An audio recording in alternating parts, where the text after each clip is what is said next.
Olá, sejam bem-vindos e bem-vindas mais uma vez ao Laboratório da Imaginação.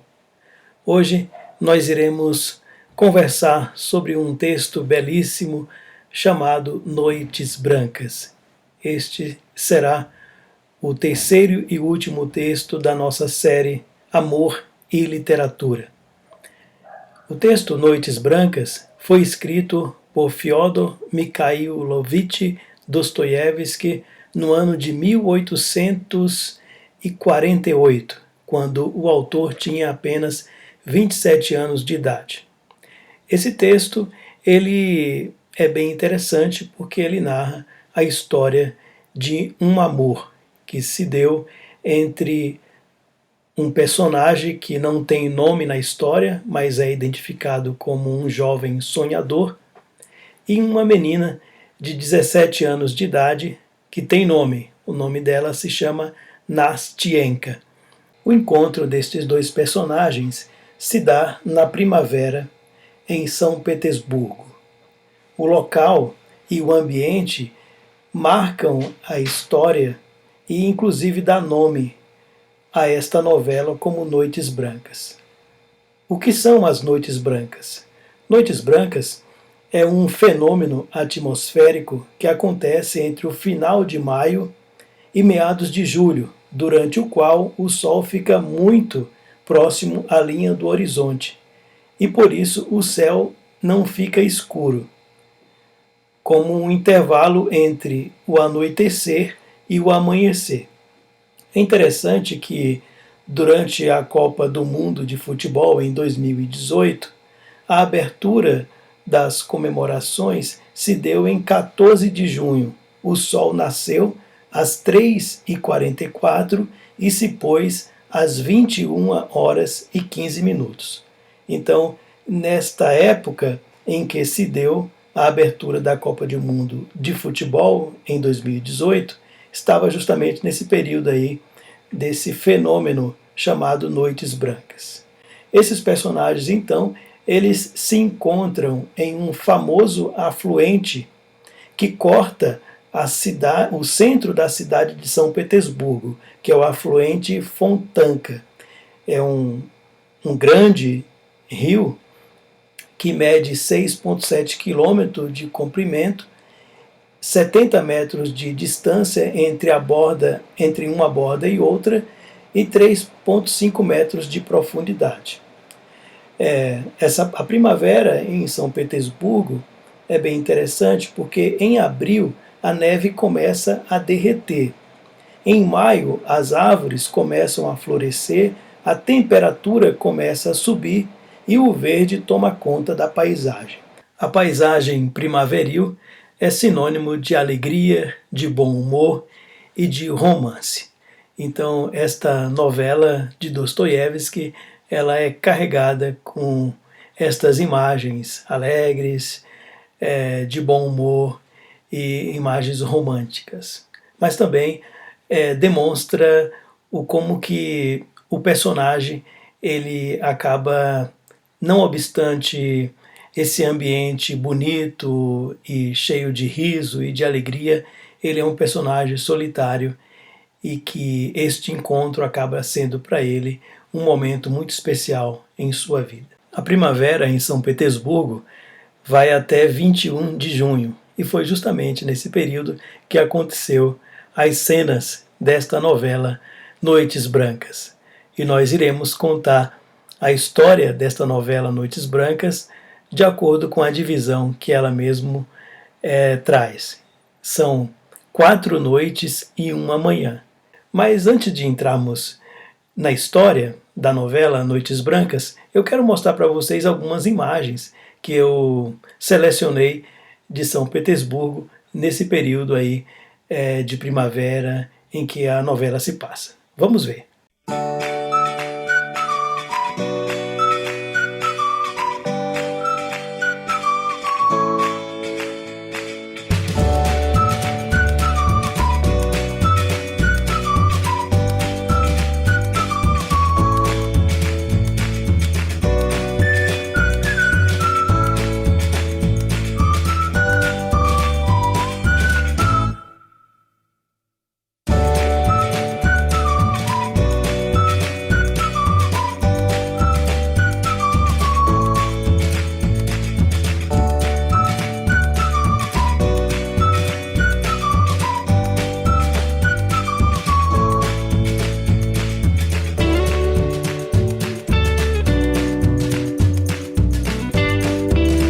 Então, o que acharam das imagens?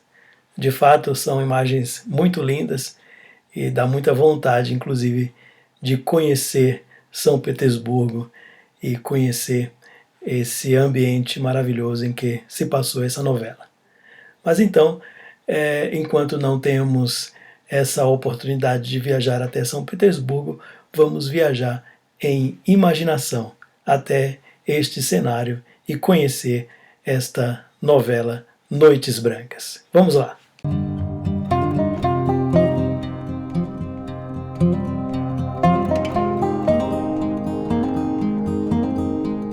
Então, vamos falar sobre os personagens da novela Noites Brancas. Primeiro temos o sonhador. Ele não tem nome e ele é nomeado com este termo. Um jovem de 26 anos que é o protagonista desta novela. Tem a Nastienka, que é uma garota de 17 anos, órfã de pai e mãe, que é criada pela avó. E a avó da Nastienka, que é uma mulher já idosa e cega. A Fiocla, que é a criada da família, que é surda. E o jovem inquilino da avó, por quem Nastienka se apaixona. Então são estes 5 personagens que vão movimentar os encontros e desencontros da novela Noites Brancas. Então vamos à primeira parte, que é a primeira noite.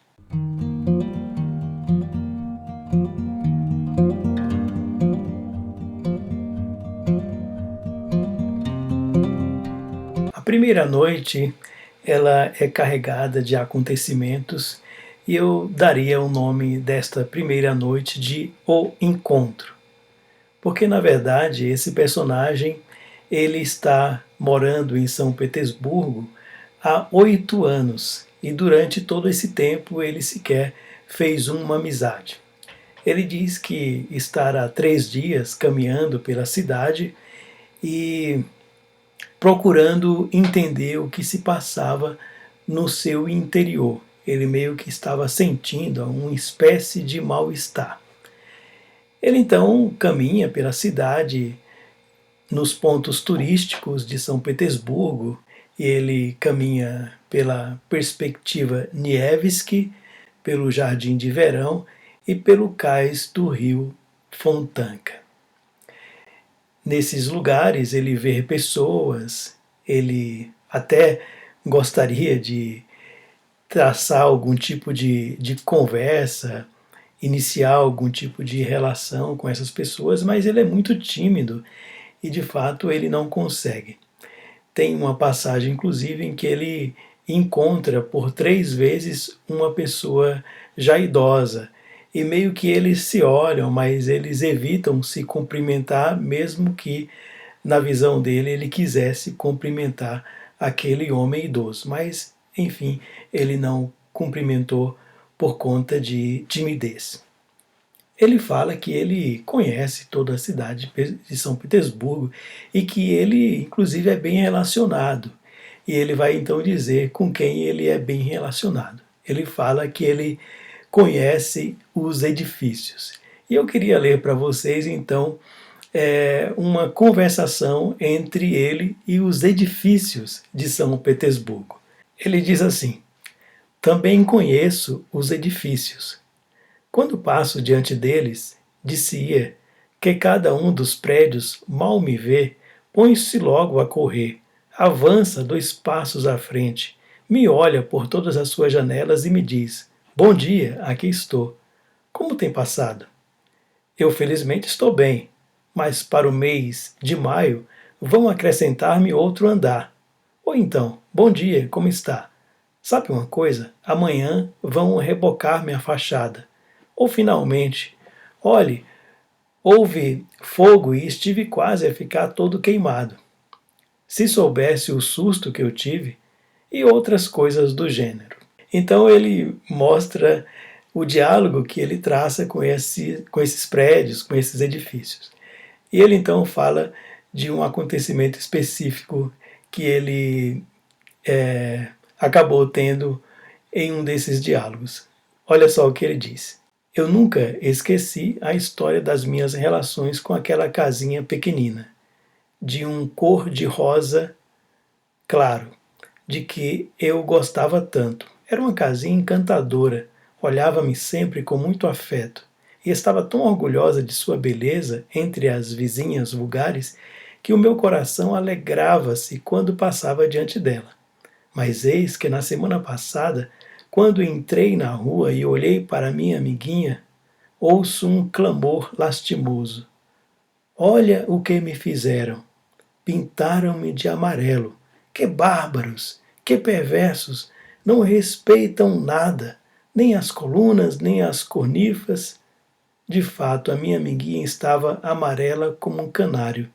E de tão aborrecido que fiquei com aquilo, estive prestes a apanhar uma icterícia. E ainda agora não me sinto completamente refeito, nem também me sinto com coragem para tornar a olhar para minha pobre amiguinha, que uns desalmados puseram da cor do celeste império. É interessante como você percebe que essa história é cheia de cenas engraçadas, mas que mostra justamente um personagem extremamente solitário e que não interage com pessoas. Essa é meio que a história e o cotidiano desse personagem conhecido como o Sonhador. É nessa primeira noite também que ele vai se encontrar com a Nastienka. Vejamos então o momento em que ele se encontra com a Nastienka. Então é assim que ele descreve a noite em que encontrou Nastienka. Ele diz assim: era uma noite maravilhosa, uma dessas noites que apenas são possíveis quando somos jovens, amigo leitor. O céu estava tão cheio de estrelas, tão luminoso, que quem erguesse os olhos para ele se veria forçado a perguntar a si mesmo: será possível que sob um céu assim possam viver homens irritados e caprichosos? A própria pergunta é pueril, muito pueril, mas oxalá o Senhor, amigo leitor, lhe a possa inspirar muitas vezes. Por fim, ele encontra Nastienka num cais, no parapeito da muralha, olhando para o Fontanka. Interessante que ele observa aquela imagem e ele vê que é uma jovem e morena, por certo. Ele então a vê chorando. Ele tenta se aproximar e saudá-la, só que ele era muito tímido para as relações com as mulheres e então não encontra ocasião propícia para essa aproximação. Até que acontece algo inusitado e foi como que uma providência dos céus para que ele estabelecesse um contato com Nastienka. À medida que ele então ficava rodeando-a, ela percebeu a presença dele e ela se afasta discretamente. À medida que ela se afasta, ele a segue lentamente. Até que um homem de mais ou menos meia idade, provavelmente bêbado, porque ele disse que estava cambaleando, ele começa a perseguir a Nastienka. E ele vê isso e ele então começa a seguir também.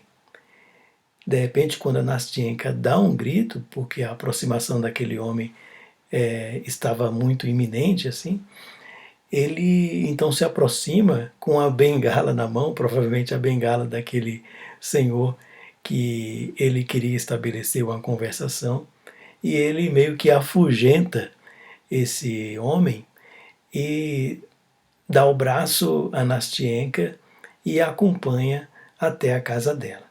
Antes de deixar a Nastienka em sua casa, eles combinam que eles vão se encontrar na manhã seguinte, às 10 horas, para conversarem outra vez. E ela vai contar a história dela e ele também vai contar a história dele. E ambos vão, a partir daí, ter uma relação que vão se aproximar cada vez mais. Vamos então para a segunda noite de Noites Brancas.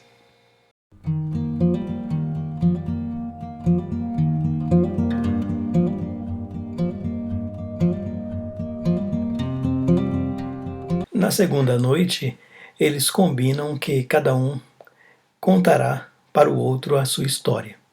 E ele meio que fica sem saber o que contar, porque ele diz que ele não tem uma história. Ele é um homem solitário e anda completamente sozinho. Ao mesmo tempo em que ele fala que não tem uma história, ele fala muito nesta segunda noite sobre os seus sonhos, sobre as coisas que ele conversa com si mesmo, as coisas que ele pensa, sobre as conversas com as casas, com os edifícios de São Petersburgo, sobre a sua solidão, o seu quarto escuro. Enfim, ele mostra que de fato ele é um homem sem relações sociais.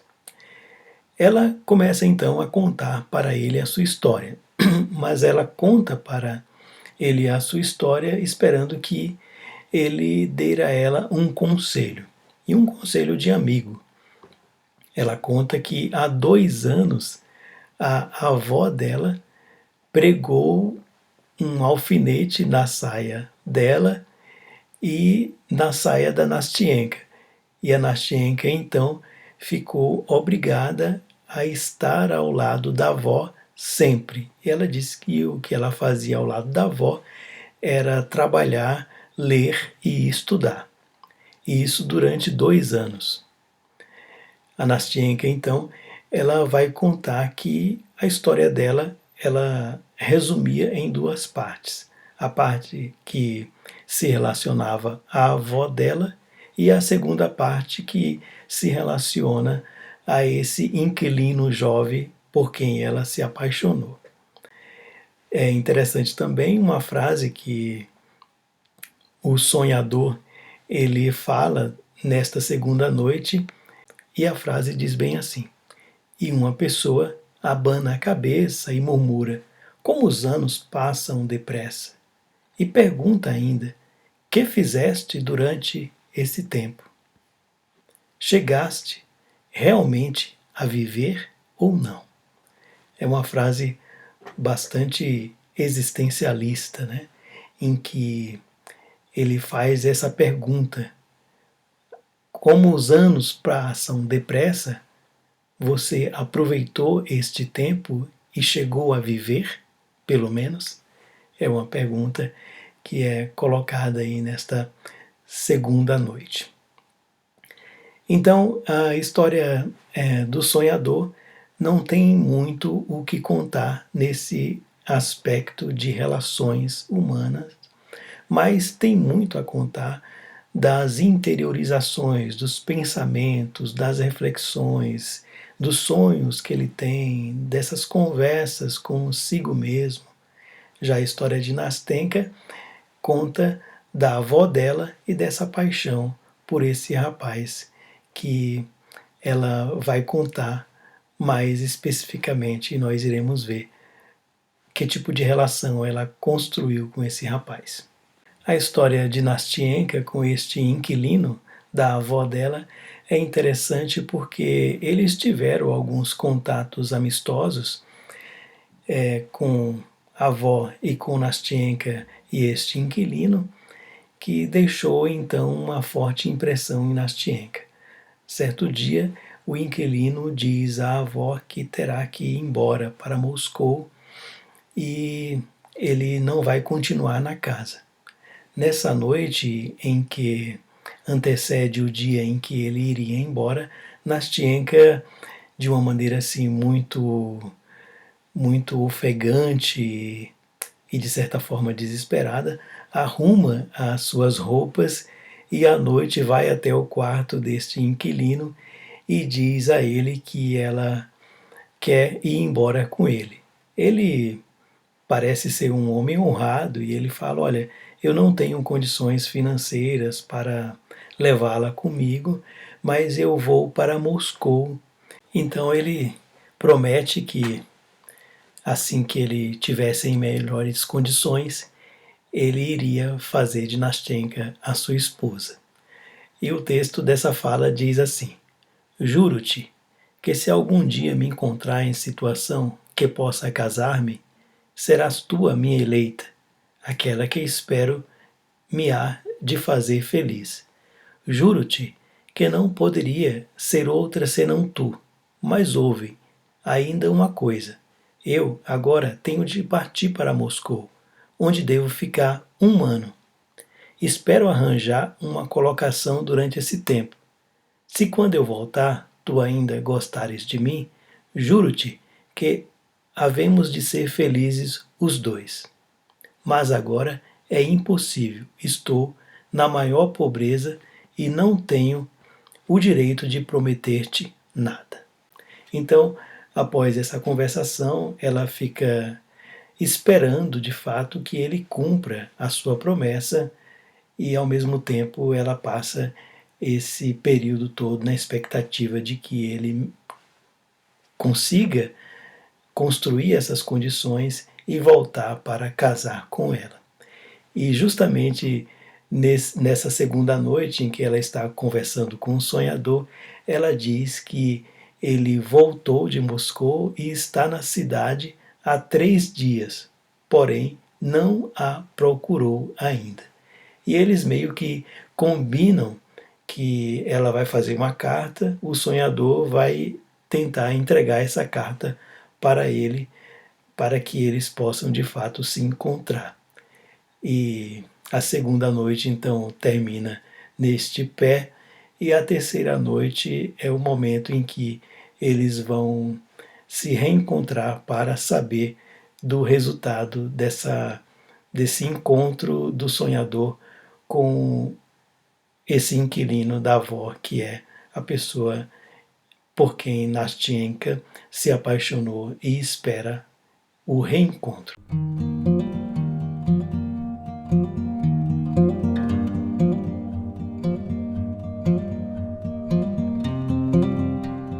Nesta terceira noite, ela está meio que desesperada para saber do resultado, se ele chegou a receber ou não a carta, e o sonhador entregou justamente a carta para as pessoas conhecidas desse inquilino, conforme eles haviam combinado.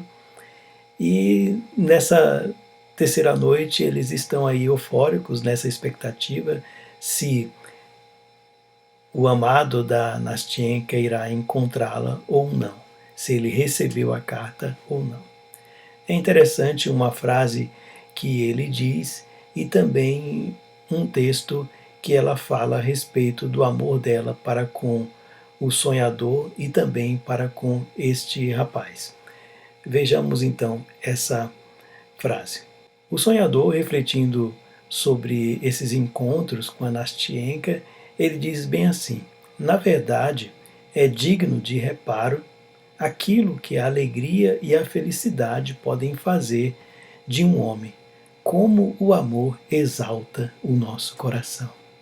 Ele então, refletindo sobre esses encontros, essas conversas com a Nastyenka, e percebe o quanto que o amor e o quanto que a paixão, o quanto que a interação entre ele e Nastyenka trouxe um brilho, trouxe um outro significado aos seus dias, marcados pela solidão e por uma tristeza, né, que ele sentia antes de encontrar a Nastyenka. Por outro lado, a Nastyenka também fala uma frase bem interessante nesta noite. Ela diz bem assim: estava pensando em você, disse ela após um silêncio. É tão bondoso. Seria preciso que o meu coração fosse de pedra para que eu não sentisse isto. Sabe o que eu pensei? Pus-me a compará-los, os dois. Por que é que ele não há de ser você?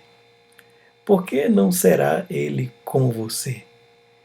Ele vale muito menos e, no entanto, eu gosto mais dele do que de você. Ela reflete, né, sobre esse sentimento amoroso que ela tem por este rapaz. E, ao mesmo tempo, ela desejaria que o sonhador e esse rapaz fossem uma só pessoa, né? Porque também ela gosta muito do sonhador, entretanto, ela ama de paixão esse rapaz e é ele que ela espera para despousá-la.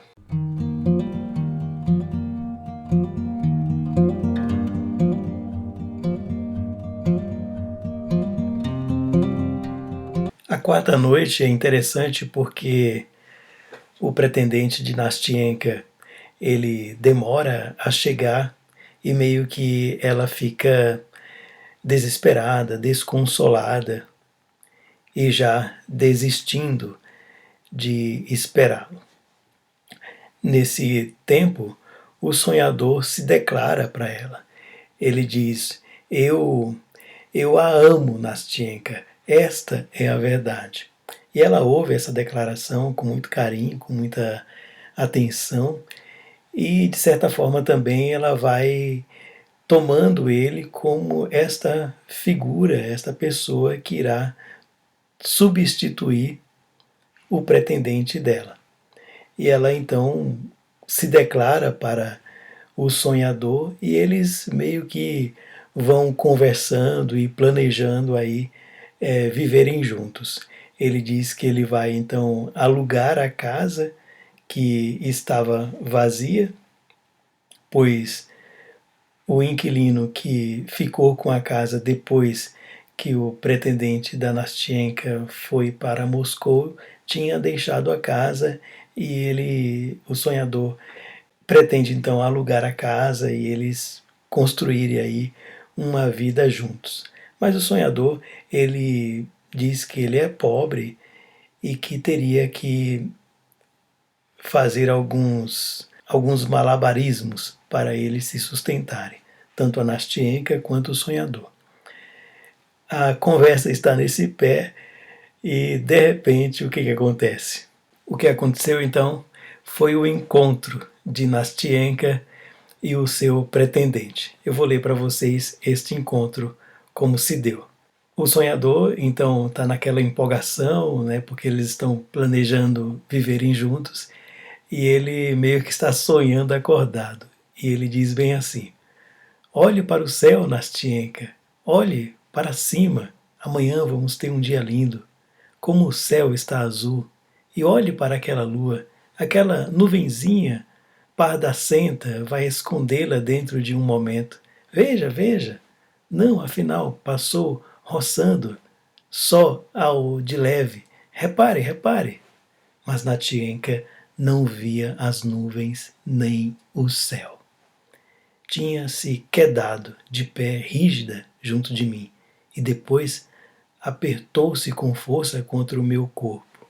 Tomada de uma enorme perturbação, cada vez com mais força, como se procurasse um amparo, e a sua mão tremia dentro da minha.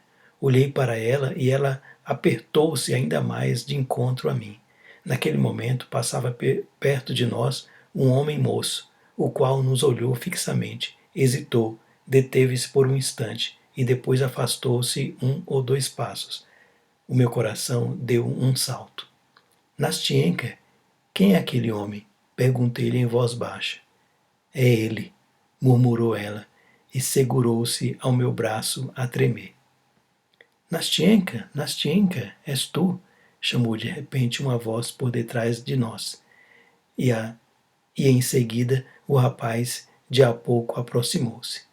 Meu Deus, como ela vibrou ao ouvir aquela voz, como estremeceu, como se desprendeu do meu braço e correu ao seu encontro.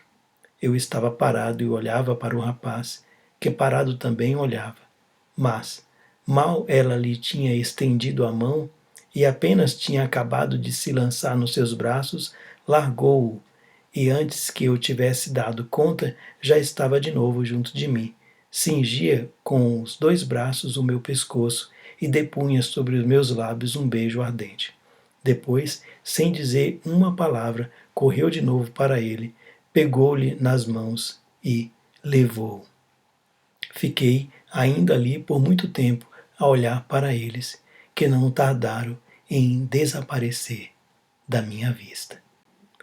Foi assim então que O encontro entre Nastienka e o seu pretendente aconteceu, e aquele castelo que o sonhador estava construindo na fantasia que os dois ali estavam planejando para viverem juntos desmoronou. E nesse ponto é que termina a quarta e última noite e vem a manhã.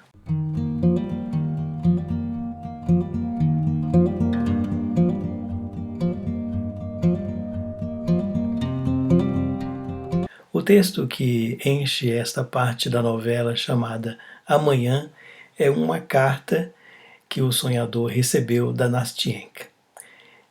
Nastienka fala palavras carinhosas para ele e agradece o quanto que ele foi importante na vida dela naquele momento. E ela diz bem assim, em uma parte desta carta: Não, nunca poderia esquecer como me mostrou tão fraternalmente a sua alma e na sua bondade aceitou como seu o meu coração ferido e lacerado, para cuidar dele com ternura e com amor e para restituir-lhe a saúde. Ela demonstra o quanto que o encontro com o sonhador sustentou a vida emocional dela até ela poder encontrar o seu pretendente. Ela então diz que vai se casar na próxima semana. E é interessante que após reflexões e leituras e releituras desta carta, ele fecha um comentário desejando que a Nastienka seja feliz. E ele diz bem assim: que a tua vida seja ditosa e tão diáfana e agradável como o teu doce sorriso, e bendito sejas pelo instante de felicidade que deste a outro coração solitário e agradecido. Meu Deus, um momento de felicidade, sim, não será isto bastante para preencher a vida? É com essa pergunta que a novela Noites Brancas ela é concluída. Meu Deus, um momento de felicidade, sim, não será isso bastante para preencher uma vida? Fica então esta pergunta para nós pensarmos e refletirmos. Um único momento vivido de felicidade e amor justifica a vida toda. Obrigado pela atenção de vocês e até a próxima semana no Laboratório da Imaginação. Tchau, tchau.